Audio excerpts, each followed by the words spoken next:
Friends, welcome back to my channel GK GS Queen. So guys, कैसे हैं आप सब? आई होप आप सब लोग अच्छे होंगे।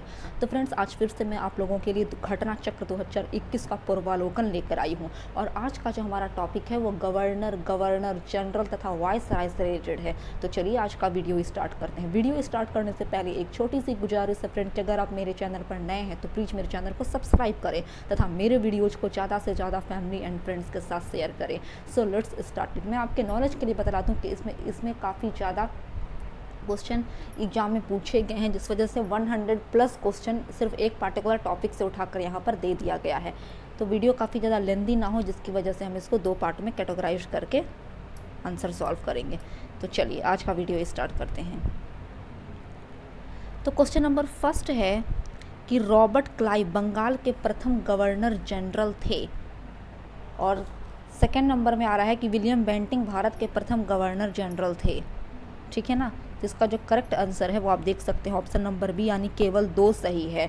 रॉबर्ट क्लाइव जो था ना वो बंगाल का पहला गवर्नर जनरल नहीं था। तो बंगाल का पहला गवर्नर जनरल कौन था? तो वारेन हेस्टिंग्स था। और वो 1774 ईस्वी में गवर्नर जनरल के तौर पर नियुक्त किया गया था। सेकंड है कि लॉर्ड विलियम बेंटिंक भारत के प्रथम गवर्नर जनरल थे। ये बिल्कुल सही बात है। और ये सन 1833 ईस्वी में भारत के गवर्नर जनरल बने थे Lord William Bentinck. Next question number second की तरफ बढ़ रहे हैं कि भारत के प्रथम गवर्नर जनरल थे, अभी जस्ट हुआ है फ्रेंड, कि लॉर्ड विलियम बेंटिंक। और इसीलिए इस क्वेश्चन को विवादास्पद क्वेश्चन के घेरे में रख दिया गया। तो चूंकि लॉर्ड विलियम बेंटिंक यहाँ पर आप देख सकते हैं कहीं पर भी ऑप्शन में नहीं दिया गया है। नेक्स्ट क्वेश्चन, भारत का प्रथम गवर्नर जनरल कौन था? तो ऑप्शन नंबर ई, यानी उपयुक्त में से कोई नहीं, चूंकि लॉर्ड विलियम बेंटिंक ही भारत के पहले गवर्नर जनरल थे जो बने थे 1833 ईस्वी में। तो चलिए क्वेश्चन नंबर 4 है कि निम्नलिखित घटनाओं पर विचार कीजिए। फर्स्ट है कि क्लाइव का पुनः भारत आगमन। सेकंड, इलाहाबाद की संधि। बाकी आप सीरीज यहाँ पर देख सकते हैं। तो इसका करेक्ट आंसर आप देख ही रहे हैं कि उत्तर ऑप्शन नंबर बी दिया हुआ है। ठीक है ना। यानी सबसे पहले बक्सर का युद्ध हुआ था फ्रेंड। आप यहाँ पर डिस्क्रिप्शन चेक कर सकते हैं कि बक्सर का युद्ध हुआ 22 अक्टूबर 1764 में। उसके बाद रॉबर्ट क्लाइव का पुनः भारत आगमन। अब इसका मतलब क्या है? तो देखिए, रॉबर्ट क्लाइव की अगर बात करें ना तो उसका जो पहला शासनकाल था भारत में, जो बंगाल का पहला गवर्नर था रॉबर्ट क्लाइव, तो उसका शासनकाल 1757 से 1760 के दौरान था। जब वो 1760 ईस्वी में यहाँ का कार्यकाल खत्म करता है तो वापस अपना देश ब्रिटेन लौट जाता है तथा वापस वो इंडिया कब आता है? तो 3 मई 1765 को आता है। 5 साल तक अपने देश में ही रहता है। थर्ड पोजीशन पर आती है इलाहाबाद की संधि, जो अगस्त 1765 में की गई थी। तथा फोर्थ पर वारेन हेस्टिंग्स का भारत का गवर्नर बनना 1774 में। नेक्स्ट क्वेश्चन नंबर 5 है कि निम्न कथनों में से कौन से कथन सही नहीं है? तो ऑप्शन नंबर सी, यानी लॉर्ड विलियम बेंटिंक सबसे बड़े ब्रिटिश शासकों में से एक था क्योंकि उसने भारत में ब्रिटिश साम्राज्य को संग्रहित किया था। तो ये बात गलत है। डिस्क्रिप्शन चेक कर सकते हैं कि देख लीजिए यहाँ पर कि रॉबर्ट क्लाइव के समय में असैनिक तथा सैनिक दोनों सुधार हुए थे। देखिए यहाँ पर कह रहा है कि रॉबर्ट क्लाइव के समय में ना सैनिक और असैनिक दोनों प्रकार के सुधार हुए थे। असैनिक सुधारों के अंतर्गत रॉबर्ट क्लाइव ने उपहार लेना बंद कर दिया तथा निजी व्यापार भी बंद कर दिया था। वहीं सैनिक सुधारों की अगर बात करें तो इसके अंतर्गत क्लाइव ने यह आज्ञा दी थी कि जो दोहरा भत्ता होता है ना, डबल पेंशन, उसको बंद कर दिया जाए तथा जनवरी 1767 ईस्वी में यह भत्ता केवल उन सैनिकों को ही मिलता था जो बंगाल तथा बिहार की सीमा से बाहर कार्य करते थे। जब प्रशासन की नींव वारेन हेस्टिंग्स द्वारा मजबूती से रखी गई, जिस पर ऊपरी संरचना कॉर्नवालिस ने तैयार की। कॉर्नवालिस के समय में न्यायिक सुधारों, फौजीदारी कानूनों में सुधारों, पुलिस सुधार, कर संबंधी सुधारों तथा व्यापारिक सुधारों से जन प्रशासन की नींव पड़ी। लॉर्ड विलियम बेंटिंक के शासन के 7 वर्षों में पुरानी निरंतर युद्धों तथा संयोजन की नीति का तिलांजलि दे दी गई। भारत के इतिहास में लॉर्ड विलियम बेंटिंक का जो नाम है ना वो सामाजिक तथा प्रशासनिक सुधारों के कारण स्मरण किया जाता है। आप यहाँ पर से देख सकते हैं, सामाजिक तथा प्रशासनिक सुधारों के कारण याद किया जाता है लॉर्ड विलियम बेंटिंक का नाम, ना कि इस वजह से कि भारत ने ब्रिटिश साम्राज्य को संग्रहित किया था, इस वजह से नहीं, सामाजिक कार्य की वजह से। नेक्स्ट 6 नंबर है कि भारत में ब्रिटिश साम्राज्य का संस्थापक कौन था? तो ऑप्शन नंबर सी, यानी रॉबर्ट क्लाइव। ठीक है ना, लॉर्ड क्लाइव। जब प्लासी का युद्ध हुआ 23 जून 1757 ईस्वी में, तो उस समय ना अंग्रेजों की तरफ से नेतृत्व करता रॉबर्ट क्लाइव नहीं, मतलब कि नेतृत्व करता था। तो इस युद्ध के उपरांत ही बंगाल में ब्रिटिश साम्राज्य की नींव पड़ी थी। नेक्स्ट है कि कलकत्ता में एशियाटिक सोसाइटी की स्थापना किस में बंगाल का गवर्नर जनरल कौन था? तो ऑप्शन नंबर बी यानी लॉर्ड वॉरेन हेस्टिंग्स। ठीक है ना। जब 15 जनवरी 1784 को एशियाटिक सोसाइटी की स्थापना की गई थी ना, तो उस समय बंगाल का गवर्नर था Lord Warren Hastings. Next question है कि सुरक्षा प्रकोष्ठ की नीति संबंधित है वॉरेन हेस्टिंग्स से। ठीक है, अब देखिए सुरक्षा प्रकोष्ठ की नीति आखिर वॉरेन हेस्टिंग्स ने अपनाया क्यों था, क्यों लागू किया था? तो यहाँ पर देख सकते हैं कि सुरक्षा प्रकोष्ठ या घेरे की नीति से वॉरेन हेस्टिंग्स तथा लॉर्ड वेलेस्ली ये दोनों व्यक्ति संबंधित थे। वॉरेन हेस्टिंग्स ने मैसूर और मराठों के साथ युद्ध, अन्य भारतीय रियासतों के साथ बराबरी की पदवी हासिल करने की संभावना से किया था। इस समय कंपनी ने अपने राज्य के चारों ओर मध्य राज्य यानी बफर स्टेट बनाने का प्रयत्न किया। क्यों किया था? क्योंकि वो अपने राज्य की रक्षा करना चाहता था, अथवा हम यह भी कह सकते हैं कि अपने पड़ोसी राज्यों की सीमाओं की रक्षा करो ताकि अपनी सीमाएं भी हमारे ऑलरेडी सुरक्षित हो जाएं। उस समय भय मुख्यतः अफगानों तथा मराठों ये दोनों से था। इसलिए ईस्ट इंडिया कंपनी ने अवध की रक्षा व्यवस्था के कार्य को इस शर्त पर संभाला कि अवध का नवाब उस व्यय का बोझ उठाए, और इस प्रकार अवध की रक्षा ही बंगाल की रक्षा बन गई। लॉर्ड वेलेस्ली के आने से कंपनी के भारतीय रियासतों के साथ संबंधों में परिवर्तन आया। लॉर्ड वेलेस्ली का उद्देश्य भारतीय रियासतों को अपनी रक्षार्थ कंपनी पर निर्भर करने पर बाध्य करना था। उसने भारतीय रियासतों को अंग्रेजी राजनीतिक शक्ति के ओर सैनिक रक्षा के घेरे में लाने का प्रयत्न किया। नेक्स्ट 9th नंबर है कि रिंग फेंस यानी नीति का संबंध किससे है? तो ऑप्शन नंबर सी यानी वॉरेन हेस्टिंग्स से। सुरक्षा प्रकोष्ठ को ही देख लीजिए, यहाँ पर सुरक्षा प्रकोष्ठ को ही रिंग फेंस बोलते हैं। नेक्स्ट क्वेश्चन है कि निम्नलिखित में से किसने बंगाल में द्वैत शासन प्रणाली यानी डुअल गवर्नमेंट को समाप्त किया था? तो ऑप्शन नंबर सी यानी वॉरेन हेस्टिंग्स ने। देखिए फ्रेंड, रॉबर्ट क्लाइव ने बंगाल में द्वैत शासन व्यवस्था लगाया था। ठीक है ना। कब से कब तक? तो 1765 ईस्वी से लेकर 1772 तक। लेकिन जब वॉरेन हेस्टिंग्स गद्दी संभालता है तो वॉरेन हेस्टिंग्स ने फाइनली तौर पर 1772 ईस्वी में डुअल गवर्नमेंट को समाप्त कर दिया। नेक्स्ट 11th है कि बंगाल में द्विशासन प्रणाली किसके द्वारा लागू की गई थी? तो रॉबर्ट क्लाइव के द्वारा। नेक्स्ट किस गवर्नर जनरल पर महाभियोग का मुकदमा चलाया गया था? तो ऑप्शन नंबर ए यानी वॉरेन हेस्टिंग्स पर। इसके पीछे का एक छोटा सा कहानी है, तो हम लोग चले पढ़ लेते हैं उसको। तो देखिए, वॉरेन हेस्टिंग्स जब भारत में राज कर रहा था ना, तो उसने अपने शासनकाल के दौरान काफ़ी अन्यायपूर्ण कार्य किए थे, यानी काफ़ी ज़्यादा भ्रष्ट काम किए थे, जिसकी वजह से क्या हुआ ना कि एक मतलब कि व्यक्ति था नंद कुमार। तो नंद कुमार ने उस मतलब कि वॉरेन हेस्टिंग्स पर भ्रष्ट का आरोप लगाया। तो उसने क्या किया कि उल्टा सुप्रीम कोर्ट के जस्टिस के साथ यानी जज के साथ मिलकर उल्टा नंद कुमार को ही फांसी की सज़ा दे दी। जब वे वापस अपना देश ब्रिटेन जाता है वॉरेन हेस्टिंग्स, तो वहाँ के पार्लियामेंट में इस पर उसी वजह से महाभियोग चलाया जाता है। तो चलिए आगे बढ़ रहे हैं 13th की तरफ कि निम्नलिखित में से किस पर ब्रिटिश संसद में महाभियोग का मुकदमा चलाया गया था? तो वॉरेन हेस्टिंग्स पर। नेक्स्ट, भारत में न्यायिक संगठन की स्थापना किसने की थी? तो लॉर्ड कॉर्नवालिस ने की थी। ठीक है ना। लॉर्ड कॉर्नवालिस की अगर बात करें ना, तो आप यहाँ पर देख सकते हैं कि लॉर्ड कॉर्नवालिस 1763 ईस्वी में कॉर्नवालिस संहिता शक्तियों के पृथक्करण के सिद्धांत पर आधारित थी, जिसके तहत कर और न्याय प्रशासन को अलग कर दिया गया था। नेक्स्ट 15th नंबर है कि निम्नलिखित में से किस गवर्नर जनरल ने भारत की प्रसंविदावाद सिविल सेवा का सृजन किया, जो कालांतर में भारतीय सिविल सेवा के नाम से जानी गई? तो ऑप्शन नंबर सी यानी लॉर्ड कॉर्नवालिस। अब देख लीजिए, लॉर्ड कॉर्नवालिस जो दूसरा गवर्नर जनरल था ना, तो उसने क्या किया कि सिविल सेवा, पुलिस सेवा परीक्षा, सिविल सेवा परीक्षा यानी ICS और IPS ये दोनों का जन्मदाता लॉर्ड कॉर्नवालिस को ही माना जाता है। नेक्स्ट 16 की तरफ बढ़ रहे हैं कि भारतीय लोक सेवा का प्रवर्तन किया गया, ऑप्शन नंबर बी यानी कॉर्नवालिस के शासनकाल में। नेक्स्ट, लॉर्ड कॉर्नवालिस का कब्र कहाँ स्थित है? तो option number A Uttar Pradesh का एक जगह है गाजीपुर, वहीं स्थित है। ठीक है ना। लॉर्ड कॉर्नवालिस का भारत पर शासन रहा 1786 से 1793 के दौरान, तथा उसकी मृत्यु कब हुई? तो 5 अक्टूबर 1850 ईस्वी में उत्तर प्रदेश के गाजीपुर में हुई थी और वहीं पर उसकी कब्र सिचुएटेड है। नेक्स्ट है कि लॉर्ड वेलेस्ली द्वारा लागू की गई सहायक संधि व्यवस्था के बारे में निम्नलिखित में से कौन सा कथन लागू नहीं होता है? तो ऑप्शन नंबर सी, यानी कंपनी के लिए एक नियत आय का प्रबंध करना ये नहीं था, जबकि दूसरों के खर्च पर एक बड़ी सेना बनाए रखना ये भी था। सेकंड था कि भारत को नेपोलियन बोनापार्ट के खतरे से सुरक्षित करना ये भी था, तथा भारतीय रियासतों के ऊपर ब्रिटिश सर्वोच्चता स्थापित करना, ये तीनों वजह थे सहायक संधि के। 19th है कि लॉर्ड वेलेस्ली की सहायक संधि को स्वीकार करने वाला पहला मराठा सरदार था, ऑप्शन नंबर ए, यानी पेशवा बाजीराव द्वितीय। ठीक है ना। आप यहाँ पर डिस्क्रिप्शन देख सकते हैं कि दौलत राव सिंधिया और जसवंत होलकर दोनों पूना में अपने को सर्वश्रेष्ठ प्रदर्शित करना चाहते थे।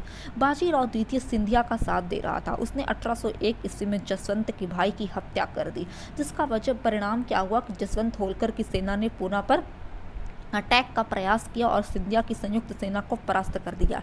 बाजीराव द्वितीय ने भागकर बसीन की शरण ली तथा 31 दिसंबर 1802 ईस्वी को अंग्रेजों से बसीन की संधि की। संधि के अकॉर्डिंग पेशवा बाजीराव द्वितीय ने अंग्रेजों की संरक्षकता स्वीकार कर ली।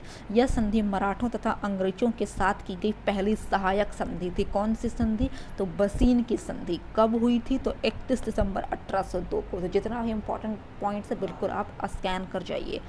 नेक्स्ट है कि 1802 की बसीन की संधि पर हस्ताक्षर किसके मध्य हुए थे? तो अंग्रेज तथा बाजीराव द्वितीय के मध्य हुए थे। नेक्स्ट, सहायक संधि को स्वीकार करने वाला पहला शासक था, ऑप्शन नंबर ए, यानी अवध का नवाब। डिस्क्रिप्शन देख सकते हैं कि लॉर्ड वेलेस्ली ने सहायक संधि का अस्वीकार नहीं किया था। ठीक है ना। इस प्रणाली का अस्तित्व पहले से ही था। संभवतः डुप्ले व प्रथम यूरोपीय था जिसने अपनी सेना किराए पर भारतीय राजाओं को दी थी। रॉबर्ट क्लाइव के काल में यह प्रणाली लगभग सभी गवर्नर जनरल ने अपना ली थी। लॉर्ड वेलेस्ली की विशेषता केवल यह थी कि उसने इसका विकास कर अपने संपर्क में आने वाले सभी देसी राजाओं के संबंधों में इसका प्रयोग किया। प्रथम सहायक संधि 1765 ईस्वी में अवध से की गई, जब कंपनी ने निश्चित धन के बदले उसकी सीमाओं की रक्षा करने का वचन दिया और अवध ने एक अंग्रेजी रेजिडेंट को लखनऊ में रखना स्वीकार कर लिया। यहाँ पर आप नोट देख सकते हैं कि यदि क्वेश्चन में आपसे ये पूछे कि लॉर्ड वेलेस्ली की जो सहायक संधि थी उसको स्वीकार करने वाला पहला भारतीय राज्य कौन था, तो उसका करेक्ट आंसर हैदराबाद हो जाएगा। बट यहाँ पे अवध का नवाब होगा, चूंकि यहाँ पर पार्टिकुलर किसी व्यक्ति यानी लॉर्ड वेलेस्ली का नाम नहीं दिया हुआ है। तो चलिए 22 की तरफ बढ़ रहे हैं कि सहायक संधि को किसके काल में क्रियान्वित किया गया था, तो लॉर्ड वेलेस्ली के शासनकाल में। नेक्स्ट क्वेश्चन है कि निम्न में से सहायक संधि स्वीकार नहीं की थी, ऑप्शन नंबर बी, इंदौर के होलकर राज्य ने। ठीक है ना। लॉर्ड वेलेस्ली ने भारतीय राज्यों को अंग्रेजी मतलब की राजनीतिक परिधि में लाने के लिए सहायक संधि का शुरुआत किया था। इंदौर के होलकर ने सहायक संधि को, लॉर्ड वेलेस्ली की सहायक संधि को अस्वीकार कर दिया था। अब देख लिए कि जिन राज्यों ने लॉर्ड वेलेस्ली की सहायक संधि को स्वीकारा था तो उसमें से पहला पोजीशन पर हैदराबाद आ जाता है, दूसरा पर मैसूर आ जाता है जिसने 1799 ईस्वी में स्वीकारा था। नेक्स्ट तंजौर, अवध, पेशवा, बरार के भोंसले, सिंधिया, जोधपुर, जयपुर, मच्छेरी, बूंदी तथा भरतपुर, ये सब ने लॉर्ड वेलेस्ली की सहायक संधि को स्वीकारा था और पहला था हैदराबाद। नेक्स्ट है कि सहायक संधि व्यवस्था को स्वीकार करने वाले प्रथम भारतीय देसी शासक कौन थे, तो ऑप्शन नंबर बी, यानी हैदराबाद के निजाम, जिन्होंने सन 1798 और 1800 ईस्वी में इस सहायक संधि को स्वीकारा था। नेक्स्ट क्वेश्चन है कि निम्नलिखित पर विचार कीजिए जिन्होंने लॉर्ड वेलेस्ली के साथ सहायक संधि की थी और उनके द्वारा किए गए संधियों का सही कालानुक्रम नीचे दिए गए कूट से पता कीजिए। तो ऑप्शन नंबर ए यहाँ पर करेक्ट हो जाएगा, यानी सबसे पहले जो हुआ था वो हैदराबाद का है ना। हैदराबाद का जो संधि हुआ वो सबसे पहले हैदराबाद के निजाम ने उसे स्वीकारा था। कब स्वीकारा था? तो अब हम लोग प्रीवियस सेट में मतलब प्रीवियस क्वेश्चन में ऑलरेडी कर चुके हैं। हैदराबाद के बाद था मैसूर, नेक्स्ट अवध और फिर लास्ट पोजीशन पर सिंधिया। नेक्स्ट है कि भारतीय राज्यों पर अंग्रेजी प्रभुत्व स्थापित करने के लिए किसने प्रशासन में सहायक संधि प्रणाली का सूत्रपात किया था, तो लॉर्ड वेलेस्ली ने। Next question, east India company का राजदूत राज्यों से सहायक संधि करने का मुख्य उद्देश्य था अंग्रेजों की प्रभुसत्ता स्थापित करना ऑल ओवर इंडिया पर। नेक्स्ट है कि निम्नांकित युग्मों में से कौन सा युग्म सुमेलित नहीं है, तो ऑप्शन नंबर बी, यानी सहायक संधि 1863 ईस्वी में की गई थी। तो ये सुमेलित नहीं है। जबकि बक्सर का युद्ध 1764 में हुआ था, ये बिल्कुल सही बात है। भारत में ईस्ट इंडिया कंपनी का एकाधिकार 1833 में हुआ तथा ब्रिटिश नागरिकों एवं कंपनियों के लिए भारत में व्यापार का खोला जाना 1813 के चार्टर एक्ट के तहत हुआ, ये बिल्कुल सही है। बट ऑप्शन नंबर बी यानी सहायक संधि 1863 में हुआ था, ये गलत बात है। ठीक है ना। अब देख लीजिए सहायक संधि कब हुआ था, तो 1798 ईस्वी में किया गया था। किसके द्वारा, तो लॉर्ड वेलेस्ली के द्वारा। और वो लॉर्ड वेलेस्ली ने सहायक संधि को क्यों किया था, ताकि भारत में अंग्रेजी सत्ता को स्थापित किया जा सके ऑल ओवर इंडिया पर। नेक्स्ट है कि उस समय जब नेपोलियन बोनापार्ट की शक्ति के सामने यूरोप में साम्राज्य धाराशायी हो रहे थे, नीचे लिखे गवर्नर जनरलों में से किस एक ने भारत में ब्रिटिश पताका फहराई रखी, तो ऑप्शन नंबर सी यानी लॉर्ड वेलेस्ली। देखिए जो नेपोलियन बोनापार्ट की अगर बात करते हैं ना, तो नेपोलियन बोनापार्ट ने मिस्र तथा सीरिया पर विजय प्राप्त कर ली थी। अब वो धीरे धीरे भारत पर अटैक करने का, धावा बोलने का नेपोलियन बोनापार्ट सोच रहा था। ऐसे कंडीशन में लॉर्ड वेलेस्ली ने भारत में सहायक संधि प्रणाली का यूज किया, जिससे अंग्रेजी सत्ता की श्रेष्ठता स्थापित हो गई तथा नेपोलियन बोनापार्ट का जो डर था, जो भय था, वह भी समाप्त हो गया। नेक्स्ट है कि आंग्ल नेपाल युद्ध जिसके शासनकाल में हुआ था, वह है लॉर्ड हेस्टिंग्स। देखिए आंग्ल नेपाल युद्ध 1814 से 1816 के दरमियान चला था। यहाँ पर देख सकते हैं कि लॉर्ड हेस्टिंग्स गवर्नर जनरल काल में हुआ था, जो कि 1815 ईस्वी में सुगौली की संधि से समाप्त हो गया। सुगौली की संधि कब हुई थी, तो 2 दिसंबर 1815 ईस्वी को हुई थी। नेक्स्ट 31 नंबर है कि सुगौली की संधि हुई थी, ऑप्शन नंबर डी 2 दिसंबर 1815 को। नेक्स्ट क्वेश्चन है कि निम्नलिखित में से कौन सा युग्म सही सुमेलित नहीं है, तो ऑप्शन नंबर डी यानी लॉर्ड कॉर्नवालिस का रिलेशन तृतीय आंग्ल मराठा युद्ध से बिल्कुल गलत बात है।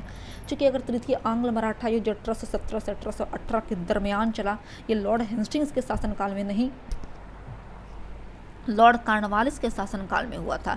बाकी सब सही हैं। नेक्स्ट 33 है कि तृतीय आंग्ल मराठा युद्ध संबंधित है लॉर्ड हेस्टिंग्स के शासनकाल से। नेक्स्ट सर टॉमस मुनरो किन वर्षों में मद्रास के गवर्नर रहे, तो ऑप्शन नंबर ए यानी 1820 से 27 के दरमियान। ठीक है ना, मद्रास के गवर्नर रहे सर टॉमस मुनरो, और उन्होंने मतलब कि रैयतवाड़ी व्यवस्था को भी दक्षिणी भारत के भूभाग पर मतलब कि स्टार्ट किया था। और अगर क्वेश्चन में एग्जाम में ये क्वेश्चन पूछ लिया जाता है कि रैयतवाड़ी बंदोबस्त का जन्मदाता भारत में किसे कहा जाता है, तो सर टॉमस मुनरो तथा कैप्टन रीड को कहा जाता है। उन्होंने ही स्वीकारा था, जिन्होंने सर्वप्रथम इसे तमिलनाडु के 12 महल जिले में लागू किया था। उसके बाद ये मद्रास, बम्बई के कुछ पार्ट, असम और कुर्ग जो कर्नाटक का भाग था, इसमें भी लागू कर दी गई थी रैयतवाड़ी बंदोबस्ती सर टॉमस मुनरो के द्वारा। नेक्स्ट 35 नंबर है कि तथाकथित कुशासन के आधार पर किस गवर्नर जनरल ने मैसूर राज्य के प्रशासन को ले लिया था, तो ऑप्शन नंबर सी यानी लॉर्ड विलियम बेंटिंग ने 1831 ईस्वी में मैसूर को ले लिया था तथा 1834 ईस्वी में कर्नाटक का कुर्ग नामक जिला को उसने ले लिया था। नेक्स्ट है कि निम्नलिखित बंगाल के गवर्नर जनरलों में से कौन एक तृतीय आंग्ल मैसूर युद्ध से संबंधित है, तो लॉर्ड कॉर्नवालिस।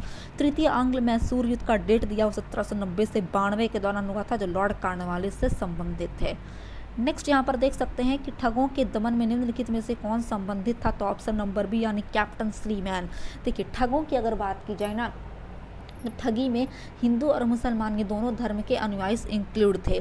परंतु यहाँ पर हिंदू लोग क्या करते थे ना कि काली, दुर्गा अथवा भवानी की पूजा करते थे, और उनकी ये विचारधारा थी कि शिकार कर, सिर का काट कर देवी के चरणों में बलि के रूप में चढ़ाना ना, इससे देवी प्रसन्न होती हैं, ऐसा उनका विश्वास था, और ये उनकी अब धंधा बन चुकी थी। तो सती प्रथा के प्रश्न पर उस टाइम तो कुछ मतभेद था, बट ठगी के विषय में समस्त जनता ने सरकार का सपोर्ट किया। लॉर्ड विलियम बेंटिंग ने एक व्यक्ति को नियुक्त किया जिसका नाम था कैप्टन स्लीमैन, और कैप्टन स्लीमैन ने ठगी प्रथा पर उन्मूलन किया। उसने 1500 ठगों को गिरफ्तार किया, और उसमें से कुछ ठगों को फांसी की सजा भी दे दी गई थी। बाद में कुछ ठगों को निर्वासित आजीवन कारावास दे दिया गया, और फाइनली तौर पर 1837 ईस्वी में ये सारे के सारे ठग समाप्त हो जाते हैं, इनका अंत हो जाता है। नेक्स्ट है कि ठगों का उन्मूलन किसके नेतृत्व में हुआ था, तो option number B Captain Sleeman ने किया था। नेक्स्ट सती प्रथा पर पाबंदी किसने लगाई थी, तो लॉर्ड विलियम बेंटिंग ने लगाई थी। देखिए उस समय के जो बहुत ही फेमस समाज सुधारक थे राजा राम मोहन राय जी, तो उन्होंने ही लॉर्ड विलियम बेंटिंग से अनुरोध किया था कि सती प्रथा पर पाबंदी लगाई जाए। ठीक है ना, और फाइनली लॉर्ड विलियम बेंटिंग ने अपने शासनकाल में दिसंबर 1829 के नियम 17 के अकॉर्डिंग विधवाओं को जलाना अवैध घोषित कर दिया। नेक्स्ट 40 है कि सती को गैर कानूनी किसने घोषित किया था, तो option number B William Bentinck ने। नेक्स्ट विलियम बेंटिंग के द्वारा सती प्रथा किस वर्ष समाप्त की गई, तो ऑप्शन नंबर सी यानी 1829 ईस्वी में। नेक्स्ट है कि इनमें से किस बंगाल के दासों के निर्यात को रोक दिया गया था, किस वर्ष, तो ऑप्शन नंबर बी यानी 1789 ईस्वी में। नेक्स्ट है कि लॉर्ड डलहौजी द्वारा अवध का अंग्रेजी राज्य में विलय निम्न में से किस रीति से हुआ, तो ऑप्शन नंबर डी यहाँ पर देख सकते हैं, यानी कुप्रशासन के कारण लॉर्ड डलहौजी ने क्या किया था कि अवध को अंग्रेजी राज्य में मिलाया था, अवध के राज्य। देखिए लॉर्ड डलहौजी की अगर बात करें, जिसका शासनकाल भारत में 1848 से 1856 के दरमियान चला, तो उसी इस शासनकाल के दौरान उसने अवध को जबरन यानी ज़बरदस्ती, उसका जो शासक था अवध का, उसका नाम था वाजिद अली शाह, तो वाजिद अली शाह पर कुशासन का आरोप लगाया और फाइनली 13 फरवरी 1856 ईस्वी को अवध का अंग्रेजी राज्य में विलय कर दिया। अवध के अतिरिक्त भी मतलब कि लॉर्ड डलहौजी ने विलय किया, तो सबसे पहले जो उसने प्रदेश को विलय किया था उस प्रदेश का नाम था सतारा। आप डेट और टाइम दोनों याद कर सकते हैं। सतारा को उसने 1848 ईस्वी में ब्रिटिश साम्राज्य में मिलाया था। सेकंड पोजीशन पर जैतपुर और संभलपुर आता, जिसको उसने जस्ट उसके एक साल बाद यानी 1849 ईस्वी में ब्रिटिश साम्राज्य में मिलाया। बघात को 1850 में, उदयपुर 1852, झांसी 1853, नागपुर 1854 तथा करौली 1855 ईस्वी में। नेक्स्ट क्वेश्चन है कि बघात रियासत का ब्रिटिश में विलय कब हुआ था, देखिए 1850 ईस्वी में। नेक्स्ट ब्रिटिश साम्राज्य में अवध का विलय कब हुआ, तो 1856 ईस्वी में। नेक्स्ट है कि विलय का सिद्धांत के तहत निम्नलिखित राज्यों के विलय पर विचार कीजिए और उन्हें कालानुक्रम व्यवस्थित कीजिए, तो option number C is correct. यानी यहाँ पर आप देख सकते हैं कि ऑप्शन नंबर सी हमारा करेक्ट हो रहा है। यानी सतारा की अगर बात करते हैं तो सतारा को लॉर्ड डलहौजी ने 1848 ईस्वी में ब्रिटिश साम्राज्य में मिलाया था और ये पहला भारतीय राज्य था सतारा जिसको मिलाया गया था, भारतीय प्रदेश था। उसके बाद बघाट आ जाता, बघाट को 1850 ईस्वी में। थर्ड पोजीशन पर इस सीरीज में उदयपुर आते हैं 1852 में तथा झांसी आता है 1853 ईस्वी में। नेक्स्ट अधोलिखित युगों में से कौन सुमेलित है, तो ऑप्शन नंबर सी यानी 1856 ईस्वी में अवध का विलय कर लिया गया था, ये बिल्कुल सही बात है। नेक्स्ट आगे बढ़ रहे हैं फ्रेंड 48 की तरफ कि निम्नलिखित में से किसने विलय की नीति नियोजित एवं क्रियान्वित की, तो लॉर्ड डलहौजी ने। नेक्स्ट क्वेश्चन, ब्रिटिश द्वारा कुशासन का बहाना लेकर निम्नलिखित प्रांतों में से किस एक का शासक हटा दिया गया था, तो अवध का। जबरदस्ती अवध मतलब कि बहाना बनाकर उसका जो मतलब कि शासक को हटा दिया गया और स्वयं उसको अपने ब्रिटिश साम्राज्य में लॉर्ड डलहौजी ने मिला लिया था।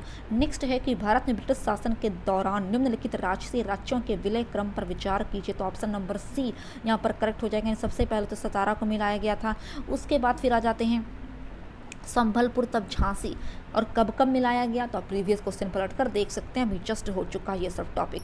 नेक्स्ट है कि लॉर्ड डलहौजी की विलय नीति का प्रथम शिकार निम्नलिखित में से कौन हुआ था, तो सतारा। नेक्स्ट जेम्स एंड्रूज रैमचे भारत के किस गवर्नर जनरल का वास्तविक नाम था, तो लॉर्ड डलहौजी का ही एक्चुअल नाम था जेम्स एंड्रू रैमचे। नेक्स्ट 53 नंबर है कि अंग्रेजों द्वारा सिंध विजय संपन्न हुआ था लॉर्ड एलनबेरो के शासनकाल में। देखिए लॉर्ड एलनबेरो भारत का गवर्नर जनरल के पद पर 1842-1844 के दौरान नियुक्त रहा और इसी दरमियान उसने अगस्त 1843 ईस्वी में सिंध को पूर्ण रूप से ब्रिटिश साम्राज्य में मिला लिया था। नेक्स्ट है कि सिंध पर ब्रिटिश ने कब्जा किया था 1843 के अगस्त महीने में। किसने किया था, तो लॉर्ड एलनबरो ने किया था। नेक्स्ट है कि सिक्किम का भारत में विलय किसने किया, तो ऑप्शन नंबर सी यानी लॉर्ड डलहौजी ने। अब देखिए सिक्किम जो था ना वो नेपाल और भूटान राज्यों के मध्य एक छोटा सा राज्य था। उसके राजा पर दोष लगा दिया गया और साथ यह दोष लगाया गया कि उसने 2 अंग्रेजी डॉक्टरों के साथ दुर्व्यवहार किया है। झूठा आरोप लगाया गया और लॉर्ड डलहौजी ने अपने शासनकाल में सिक्किम को इंक्लूड कर लिया। नेक्स्ट है कि निम्नलिखित में से कौन अवध का ब्रिटिश रेजिडेंट था जब अवध का ब्रिटिश साम्राज्य में विलय हुआ, तो जेम्स आउट्रम था। उस रेजिडेंट का नाम क्या था, जेम्स आउट्रम। आउट्रम की रिपोर्ट को ही फरवरी 1856 में अवध के अधिग्रहण का आधार बनाया गया। 1857 के विद्रोह के समय लखनऊ में ब्रिटिश रेजिडेंट हेनरी लॉरेंस था जो विद्रोहियों के हाथों मारे गए थे। तो चलिए 57 है कि भारत में प्रथम रेलवे लाइन किस ब्रिटिश गवर्नर के समय बिछाई गई थी। द मोस्ट इंपॉर्टेंट क्वेश्चन, ये लॉर्ड डलहौजी के शासनकाल में बिछाई गई थी। कब, तो 1853 ईस्वी में। और ये रेलवे लाइन कहाँ से कहाँ तक बिछाई गई थी, तो मुंबई से थाने तक ये रेल की पटरी बिछाई गई थी। नेक्स्ट है कि भारत में प्रथम रेल लाइन का निर्माण किन नगरों के बीच हुआ था, तो मुंबई टू थाने। नेक्स्ट, भारत में प्रथम रेलवे लाइन की शुरुआत कब हुई थी, तो लॉर्ड डलहौजी के शासनकाल में 1853 में। नेक्स्ट, किस कंपनी ने सर्वप्रथम भारत में रेल यात्रा प्रारंभ की थी, तो ग्रेट इंडियन पेनिनसुला रेलवे ने 1853 में लॉर्ड डलहौजी के शासनकाल में। नेक्स्ट, ब्रिटिश भारतीय राज्य का अंतिम प्रमुख विस्तार हुआ था लॉर्ड डफरिन के शासनकाल में। देखिए 1885 ईस्वी में तृतीय आंग्ल बर्मा युद्ध हुआ और 1 जनवरी 1886 को बर्मा को ब्रिटिश भारत में मिला दिया गया। जो ब्रिटिश भारतीय राज्य क्षेत्र का अंतिम प्रमुख विस्तार और उस समय जो भारत का वायसराय था वो लॉर्ड डफरिन था। 62 की तरफ जा रहे हैं और इस सीरीज का ये लास्ट क्वेश्चन है। 63 से हम लोग अगले वीडियो में डिस्कस करेंगे। तो 62 है कि पब्लिक वर्क्स डिपार्टमेंट को 1845 से 1855 के दौरान स्वरूप देने वाले थे, ऑप्शन नंबर ए यानी लॉर्ड डलहौजी। और अगर पब्लिक वर्क्स डिपार्टमेंट की बात करें ना फ्रेंड, तो ये एक सार्वजनिक संस्था थी, ठीक है ना। और इस संस्था के तहत सार्वजनिक कार्यों के लिए काफ़ी ज़्यादा धन यानी व्यय खर्च किए गए थे लॉर्ड डलहौजी के द्वारा। तो चलिए आज के लिए बस इतना ही, मिलते हैं नेक्स्ट वीडियो में, तब तक के लिए जय हिंद जय भारत।